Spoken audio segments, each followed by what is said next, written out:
ಅವನಾಗೆ ಬಂದಿದ್ದಾನೆ, ಅವನೇ ಬಿಲ್ ಕೊಟ್ಟಿದ್ದಾನೆ, ಅವನೇ ಮದ್ಯ ಕೊಡಿಸಿದ್ದಾನೆ. ಪೊಲೀಸ್ ತನಿಖೆಯ ಬಗ್ಗೆ ಸಿ.ವಿ. ನಾಗೇಶ್ ವ್ಯಂಗ್ಯವಾಡಿದ್ದಾರೆ. ನೈಲಾನ್ ಹಗ್ಗ ಕೊಂಬೆ ಕೊಲೆಗೆ ಸಾಕ್ಷ್ಯ ಆಗುತ್ತಾ? ಪೊಲೀಸರು ಹೇಳಿದ ಎಲ್ಲ ಸಾಕ್ಷ್ಯಗಳು ಸುಳ್ಳು ಅಂತ ಹೇಳಿ ವಾದ ಮಂಡಿಸ್ತಿದ್ದಾರೆ. ಪೊಲೀಸರ ತನಿಖೆಯ ಬಗ್ಗೆ ಸಿ.ವಿ. ನಾಗೇಶ್ ವ್ಯಂಗ್ಯವಾಡ್ತಿದ್ದಾರೆ. ಕೊಲೆಯ ಸಾಕ್ಷಿ ಅಂತ ಹೇಳಿ ಅವ್ರು ತೋರಿಸಿರೋದೆಲ್ಲ ಅವರೇ ಸೃಷ್ಟಿ ಮಾಡಿರುವಂತಹ, ಅಂದರೆ ಪೊಲೀಸರು ತನಿಖಾಧಿಕಾರಿಗಳೇ ಸೃಷ್ಟಿ ಮಾಡಿರುವಂತಹ ಸಾಕ್ಷ್ಯಗಳು ಅನ್ನೋದು ಸಿ.ವಿ. ನಾಗೇಶ್ ಅವರ ವಾದ.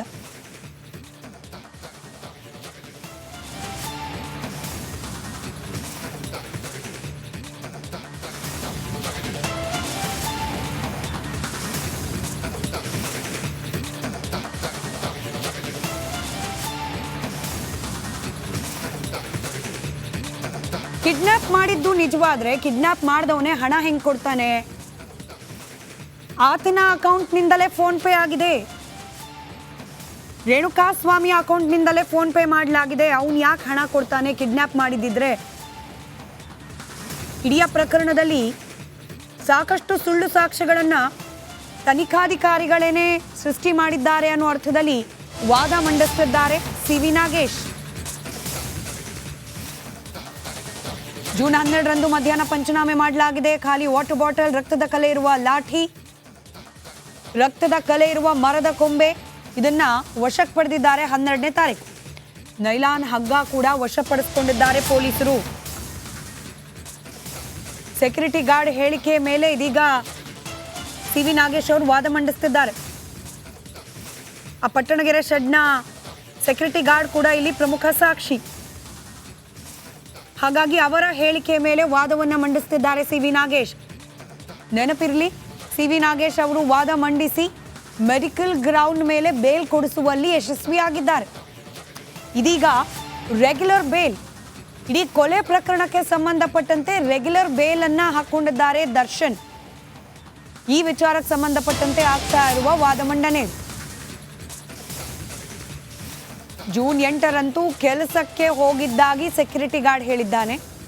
ಮಧ್ಯಾಹ್ನದವರೆಗೆ ಎಲ್ಲವೂ ಸರಿಯಾಗೇ ಇತ್ತು.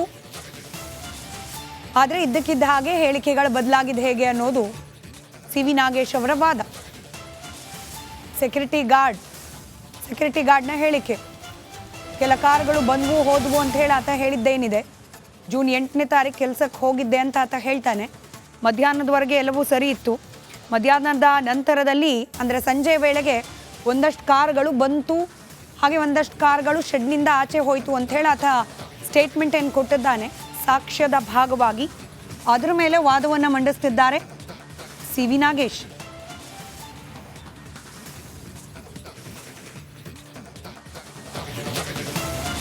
ಪ್ರಮುಖವಾಗಿ ವಾದ ಮಂಡನೆ ಪ್ರಾರಂಭ ಮಾಡಿದ ಸಂದರ್ಭದಲ್ಲಿ ಈ ಕಿಡ್ನಾಪ್ ಅನ್ನೋ ಆರೋಪ ಏನಿತ್ತು, ರೇಣುಕಾಸ್ವಾಮಿ ಅವರನ್ನು ಕೊಲೆ ಮಾಡುವ ಉದ್ದೇಶದಿಂದಲೇ ಚಿತ್ರದುರ್ಗದಿಂದ ಕಿಡ್ನಾಪ್ ಮಾಡಿ ಪಟ್ಟಣಗೆರೆಯ ಶೆಡ್ಗೆ ತರಲಾಗಿತ್ತು ಅನ್ನೋ ಅಂಶವನ್ನು ಸುಳ್ಳು ಅಂತ ಹೇಳಿ ಸಾಬೀತು ಮಾಡುವ ಆ್ಯಂಗಲ್ನಲ್ಲಿ ವಾದ ಮಂಡನೆ ಮಾಡಿದ್ದಾರೆ. ಕಿಡ್ನಾಪ್ಗೆ ಒಳಗಾದಾತನೇ ಬಾರ್ನಲ್ಲಿ ಇತರರಿಗೆ, ಅಂದರೆ ಯಾರೆಲ್ಲ ಕಿಡ್ನಾಪ್ ಮಾಡಿದ್ದಾರೆ ಅನ್ನೋ ಆರೋಪ ಇದೆ, ಅವರಿಗೆ ಪಾರ್ಟಿ ಕೊಡಿಸಿದ್ದಾನೆ. ಆತನ ಫೋನ್ ಪೇಯಿಂದಲೇ ಅಕೌಂಟ್ ಪೇ ಆಗಿದೆ. ಇದೆಲ್ಲವೂ ಹೇಗೆ ಸಾಧ್ಯ ಅನ್ನೋದು ಸಿ.ವಿ. ನಾಗೇಶ್ ಅವರ ವಾದದ ಭಾಗ. ಅದರ ನಡುವೆ ತನಿಖಾಧಿಕಾರಿಗಳು ಸಂಗ್ರಹ ಮಾಡಿರುವ ಒಂದಷ್ಟು ಸಾಕ್ಷ್ಯಗಳ ಬಗ್ಗೆ ಕೂಡ ಪ್ರಶ್ನೆ ಕೇಳಿದ್ದಾರೆ ಸಿ.ವಿ. ನಾಗೇಶ್. ಹಗ್ಗ, ಮರದ ಕೊಂಬೆ ಇದನ್ನೆಲ್ಲ ಸಾಕ್ಷ್ಯ ಅಂತ ತೋರಿಸ್ತಿದ್ದಾರೆ. ಇದೆಲ್ಲ ಸಾಕ್ಷ್ಯ ಆಗ್ಲಿಕ್ಕೆ ಸಾಧ್ಯನಾ? ಇನ್ನು ಸೆಕ್ಯೂರಿಟಿ ಗಾರ್ಡ್ ಈ ಕೊಲೆ ಪ್ರಕರಣದ ಸಾಕ್ಷ್ಯ, ಆತನ ಹೇಳಿಕೆ ಬಗ್ಗೆ ಕೂಡ ಇದೀಗ ಪ್ರಸ್ತಾಪ ಆಗ್ತಾ ಇದೆ. 8ನೇ ತಾರೀಕು ಕೊಲೆ ಆಯಿತು, 12ನೇ ತಾರೀಕು ಪೊಲೀಸರು ಶೆಡ್ಗೆ ಬಂದಿದ್ರು, ಮನೆಗೆ ಕಳುಹಿಸಿದ್ರು ಅಂತ ಸೆಕ್ಯೂರಿಟಿ ಗಾರ್ಡ್ ಹೇಳಿದ್ದಾರೆ. ಮಧ್ಯಾಹ್ನದವರೆಗೆ ಎಲ್ಲವೂ ಸರಿ ಇತ್ತು. ಸಂಜೆ ಮೇಲೆ ವೆಹಿಕಲ್ಗಳು ಬರೋಕ್ಕೆ ಶುರುವಾಯಿತು. ಸಂಜೆ ಕೆಲ ಕಾರ್ಗಳು ಬಂದು ಹೋದವು ಅಂತ ಹೇಳಿ ಸೆಕ್ಯೂರಿಟಿ ಗಾರ್ಡ್ ಹೇಳಿದ್ದಾನೆ ಅಂತ ಹೇಳಿ ತಮ್ಮ ವಾದದಲ್ಲಿ ಪ್ರಸ್ತಾಪ ಮಾಡ್ತಿದ್ದಾರೆ ಸಿ.ವಿ. ನಾಗೇಶ್.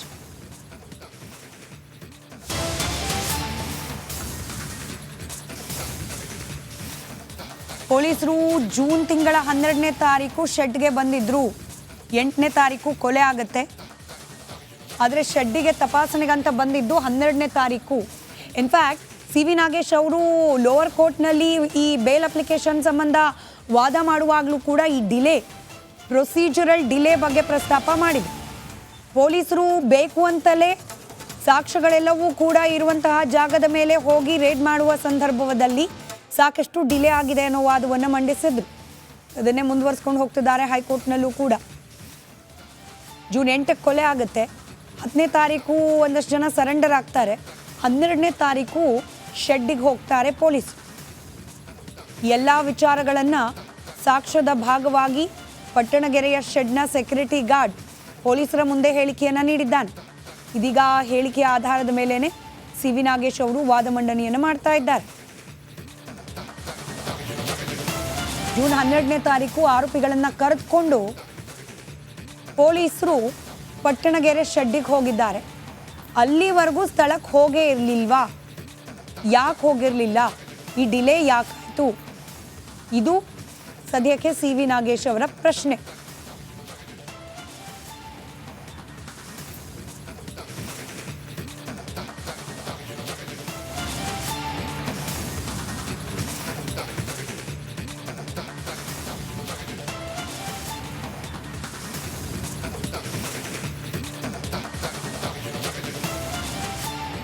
ಕೋರ್ಟ್ನಲ್ಲಿ ದರ್ಶನ್ ಪರ ವಕೀಲರಾದ ಸಿ.ವಿ. ನಾಗೇಶ್ ಅವರ ವಾದ ಮಂಡನೆ ಮುಂದುವರೆದಿದೆ.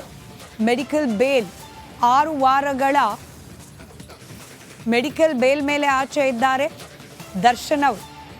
ಈ 6 ವಾರಗಳ ಒಳಗಾಗಿ ರೆಗ್ಯುಲರ್ ಬೇಲ್ ಏನಾದರೂ ಸಿಕ್ತು ಅಂತಂದರೆ ಜಾಕ್ಪಾಟ್. ಆ ಪ್ರಯತ್ನದಲ್ಲಿದ್ದಾರೆ ಸದ್ಯಕ್ಕೆ ಸಿ.ವಿ. ನಾಗೇಶ್ ಅವರು. ಈ ತನಿಖೆಯ ಸಂದರ್ಭದಲ್ಲಿ ಆಗಿರುವಂತಹ ಒಂದಷ್ಟು ಲೋಪದೋಷಗಳು ಅಂತ ಹೇಳಿ ಕೆಲ ಅಂಶಗಳನ್ನು ಪ್ರಸ್ತಾಪ ಮಾಡ್ತಾ ಹೋಗ್ತಿದ್ದಾರೆ ಸಿ.ವಿ. ನಾಗೇಶ್ ಅವರು. ಸಿ.ವಿ. ನಾಗೇಶ್ ಅವರ ಪ್ರಕಾರ ಪ್ರಕರಣದಲ್ಲಿ ತನಿಖಾಧಿಕಾರಿಗಳನ್ನೇ ಒಂದಷ್ಟು ಸಾಕ್ಷ್ಯಗಳನ್ನು ಸೃಷ್ಟಿ ಮಾಡಿದ್ದಾರೆ. ಅಕೋಲು, ನೈಲಾನ್ ಹಗ್ಗ ಇದೆಲ್ಲವನ್ನ ಕೂಡ ಪೊಲೀಸರು ಸಾಕ್ಷ್ಯ ಅಂತ ತೋರಿಸ್ತಿದ್ದಾರೆ ಅಂತ ಹೇಳಿ ವ್ಯಂಗ್ಯವಾಡಿದ್ದಾರೆ ಸಿ.ವಿ. ನಾಗೇಶ್. ರೇಣುಕಾಸ್ವಾಮಿಯ ಕಿಡ್ನಾಪೂ ಆಗಿಲ್ಲ, ಈ ಕೊಲೆಯಲ್ಲಿ ದರ್ಶನ್ ಅವರ ಪಾತ್ರವೂ ಇಲ್ಲ ಅಂತ ಹೇಳಿ ವಾದ ಮಂಡಿಸ್ತಿದ್ದಾರೆ ಸಿ.ವಿ. ನಾಗೇಶ್.